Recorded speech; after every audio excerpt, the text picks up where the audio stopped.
Semuanya, Assalamualaikum warahmatullahi wabarakatuh. Perkenalkan, saya Alfi Suranirum dari Prodi S1 Administrasi Rumah Sakit.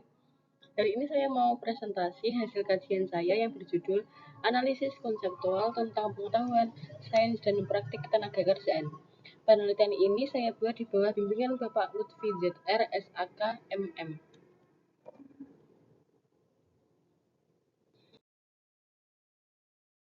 Jadi teman-teman, kita mulai dulu dari dasarnya. Filsafat itu sering disebut sebagai the mother of science, artinya induk dari semua ilmu pengetahuan.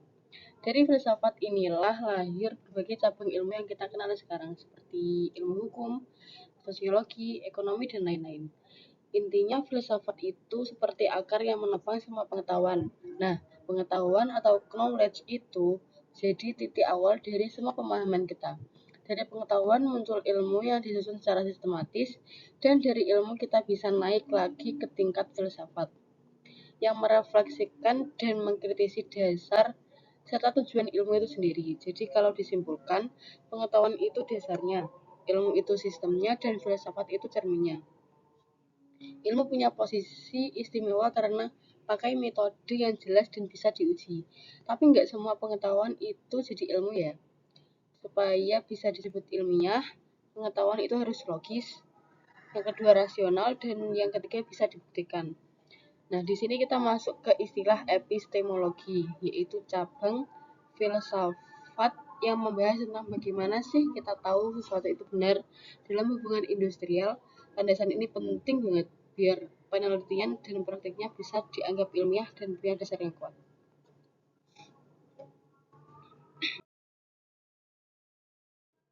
Hubungan industrial itu pada dasarnya sistem hubungan antara tiga pihak utama. Yang pertama, pekerja, yang kedua pengusaha, dan yang ketiga itu pemerintah.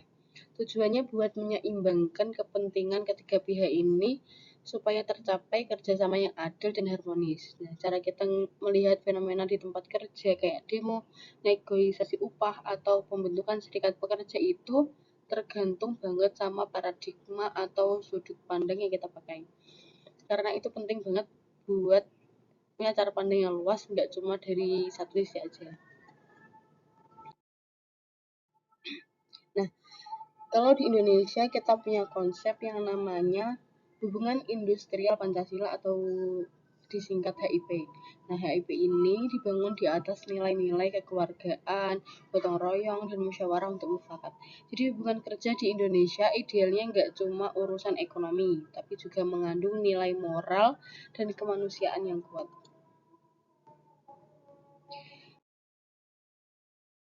Hubungan industrial itu interdisipliner banget, artinya dia nggak bisa dijelasin cuma dari satu bidang ilmu aja. Hukum Hukum itu mengatur aturannya, sosiologi melihat sisi sosialnya, dan psikologi industri melihat perilaku orang di tempat kerja. Jadi semuanya saling melengkapi. Dalam penelitian hubungan industrial, kita juga harus jaga validitas ilmiah. Biasanya pakai metode kualitatif seperti studi kasus atau wawancara biar dapat gambaran yang lebih dalam tentang dinamika kerja. Tapi tantangannya adalah menjaga objektivitas karena kita bahas manusia dan manusia itu penuh dengan nilai dan emosi. Filsafat ilmu penting banget buat menjaga supaya kita nggak terjebak dalam yang namanya skintism alias mikir bahwa cuma hal yang bisa diukur yang dianggap benar, padahal banyak hal penting dalam hubungan kerja yang sifatnya nilai, etika, dan kemanusiaan. Apalagi di era digital kayak sekarang, di mana teknologi cepat banget berubah. Filsafat bantu kita buat tetap berpijak dalam nilai-nilai manusiawi.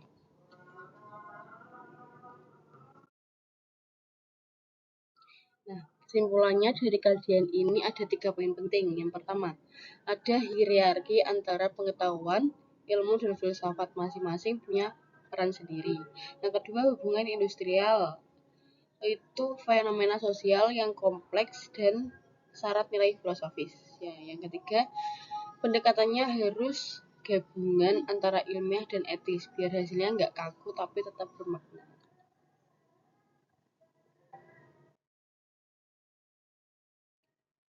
Nah, untuk saran dari saya untuk akademis dan peneliti, semoga kedepannya pendekatan ke hubungan industrial bisa lebih terbuka dan reflektif, nggak cuma berdasarkan asumsi atau ideologi aja.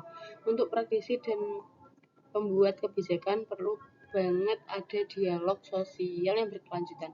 Apalagi di dunia kerja sekarang makin digital karena perkembangan zaman, perkembangan globalisasi dan fleksibel.